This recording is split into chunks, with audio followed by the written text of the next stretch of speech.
Emma Kerbela faciası näme ýagdaýlarda bolupdyr, şehit bolupdyr, horluklar çekipdir. Yezid hukumeti eline alıp fasıklyk edip, fajyrlyk edip duran zamanynda Hazreti Ömer'in Abdullah diýen ogly men beýet etjek dälipdir. Hazreti Abu Bekr Siddiq'in Abdurrahman diýen ogly men beýet etjek dälipdir. Kabul etmeýänlipdir, sen baş bolup gelmäňi diýipdir. Oşa beýet etmediklerinde biri İmam Hüseýinjan radıyallahu anhum ecmaîn.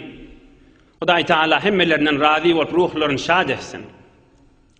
Ve kan sahabalardan biz beýet etjek däl, yani gol berjek däl, yani biz kabul etmeýäsen diýip Yezid de Dimeşk'ta, Şam'damış. Aham Yezid'e de ağrım düşýän bolmak ki Hüseýinjan Resulullah'ın içerisi we ahtygy we ogully diýip hesap bolýan, on beýet etmedigi, gol bermeýänligi kan ağrım düşýän. Aham Hüseýinjana müňden Kufa'dan namalar gelýänmiş. Gowkulan asyn. Kufaň adamty odal däden de ştada diýsen sen gel, biz sana gol berjek, biz beýet etjek, seni başymyz tutunjak diýip bir rivayetde 18.000 namada gelipdir. Dagyqrak görüňleşe. Beterken müňden namalar gelýänmişdi Hüseýinjana. Aham ağasynyň ogly Muslim ibn Aqil radıyallahu anh şoňa aýdypdyr.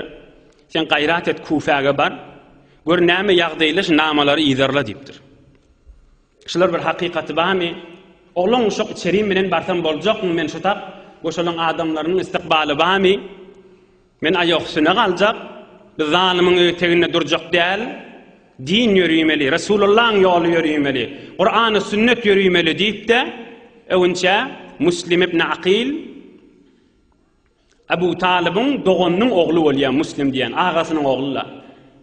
Aham Muslim radıyallahu anh yoldaş üçdäne yoldaş bilen Kufaga gaşyn gitýär. Hey wara horluk bilen, beter horluk bilen, hatta ýani iki nefer susuzlukdan ölüp jan beripdirler, ýol ýitirip adaşyp. Aham Muslim ahyrky deminne Kufaga diýär. Kufaga ýetenne mun Kufaň adamlary ewre hormat goýýa, Hüseýinjanyň namaýandasy gelipdir diýip. Beter meni sileýäle. Beter tekrim edýäle. Niyabeten golle berýäle. Beýet etýäle. Biz seni baş biljek zat diýip. Aham Hazreti Muslim ibn Aqil radıyallahu anh'da nama ýazýar Hüseýinjana. Bu taada beter zemine amada nama ýazşylaryny wäräde şüjre wurrun ba gelip edýär. Aham üýşüp şo wagtky Kufaň ustandarysynyň gafsynyň agdyna, defteriniň agdyna namaz okuyýarlar. Näçe müň nefer bolup. Şol Muslim ibn Aqil baş bolup, aham soňra birlere habar gelýär. Siz dargamasaňyz, pytyramasaňyz, ol Şamdan müňden leşker gelýär, siz dargatjakdyr diýip. Kufa Irak adamsyda ewre dünýä peräst, ewre jah peräst, maqam peräst bolup dünýä basym ağlanýan milletmiş. Müňden müň döwründen adamla kemeli beripdir. Biriniň heleýi gelipdir, ay ogul kaç bizire gurrun gerek däl bide. Biriniň äri gelipdir, biriniň heleýi oglunyň elinden tutup, biriniň enesi gelipdir, biriniň heleýi gelipdir, şeýtirip kemeldi beripdirler. Hazreti Müslim'iň döwründen adamlar. Kemelip 30 nefere gelip, 30'dan 10'a gelip, 10'dan sonra bir neferde tapylmandyr da kömekçi. Odal gol berelleri, odal nama ýazarlary, odal müňden nama iyi berelligi, odal mun tekrim edip durallygy, bir de Hüseýinjana nama ýazandan soňra, gelip diýenden soňra, zemine amady diýenden soňra birje neferde galmandyr. Hazreti Muslim ibn Aqil kömekçi bolmana, Hazreti Muslim ýürägi ýirjegin bilmän, öýe ejaz edermendir bir ýaňa girmäne. Aham bir gar zenanaň öýüne ogrinçäden barypdyr.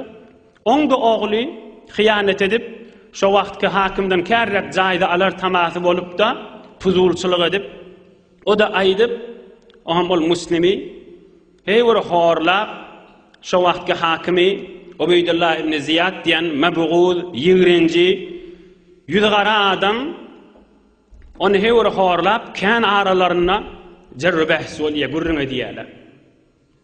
Hem ahir Ubeydullah ibn Ziyad aydiya men seni öldürürüm diye. Çının may öldüreceğim diye. Hazreti Müslim ibn Aqil radıyallahu anh. Çının menen öldürürüm diye.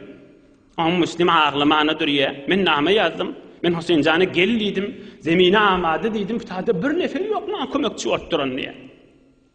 Bir name iyi verin hatta gal gelmesin diye. İyi vermeyen namağında diye. Aham Hazreti Müslim ibn Aqil radıyallahu anh evvelki şehit bolup kellesini kestirip onu şehit ediye. Ubeydullah ibn Ziyad diyen bir mebğul, zangar, yüzgara adam. Aham 60-lıncı yıl Peygamberimizden 50 yıl sonra şu vakı evveliye. 49-50 yıl sonra. Hüseyin Can'ı da namı var. Bir yağdaylardan ne habersiz. İçerisi bile 18 dağı Hazreti Ali'nin oğlaktıklarından yanına ba hemmesini üyüşürüp zenan oğlan uşağı bilen Kufa gaşin uğramakçı oluyada.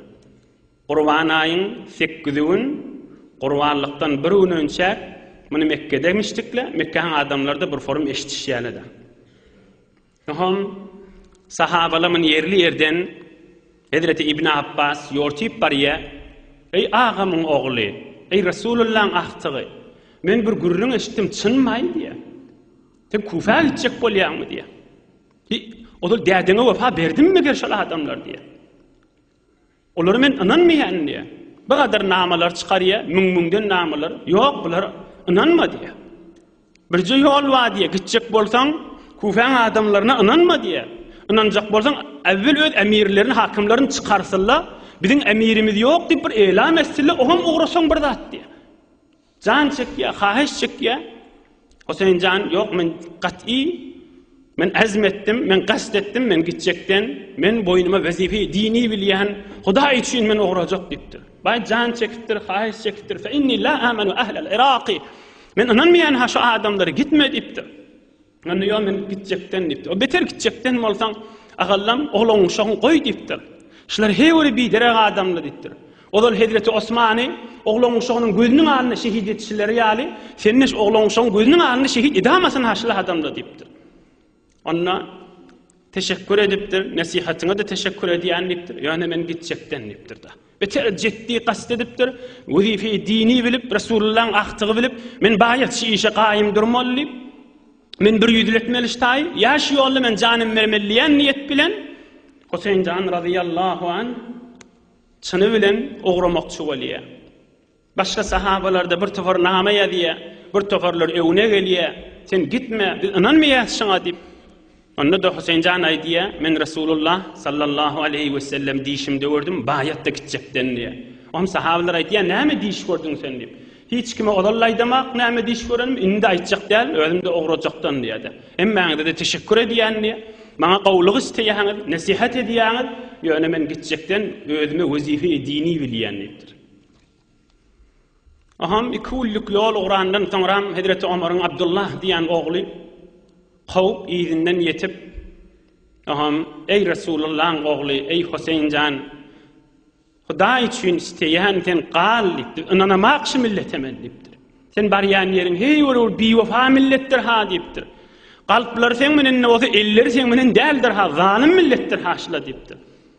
Onda yok dipdir, men dipdir. Ona da teşekkür ettir. Men gitjekden çanım menen dipdir. Oham Hazreti Ömer'in oğlay dipdir. Odal däden baran yeri Yemen dipdir. Yemenin adamlar kavm millet dipdir. Sana da arka olur, biter gitjek çınmaz ahlam Yemen'e dipdir.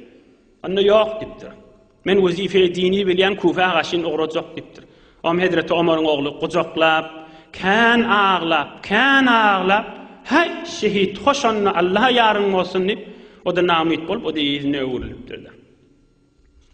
Oham Hazreti Hüseyin Can 70 nefer dağı devrewine adamla bilen Kufa'nın adamlarına bamış deyip yani rivayetlerde ba ve her hal uğraya emma ol Müslim'de beyle özde şehit bolly namada iyi verilmedi bir bariyan kerwaninde olardan haberleri yoktu.